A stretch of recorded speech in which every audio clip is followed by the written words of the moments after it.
Okay, this is VM 215, cleaning of the intensifying screens. So to clean your intensifying screens, open up your cassette. And your intensifying screens are the white areas here. And you want to use an improved intensifying screen cleaner with a Chem Wipe. And if you do not have that available, you can also use rubbing alcohol, 70% isopropyl alcohol. So I'm going to use a little bit of alcohol, rubbing alcohol, since we don't have the appropriate solution here. Which is fine. So you get a Chem Wipe. Get that damp.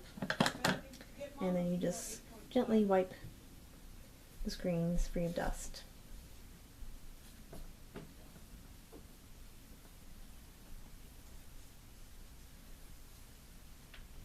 And let it air dry. And to let it air dry, you just set it up just like so the airflow can get to it.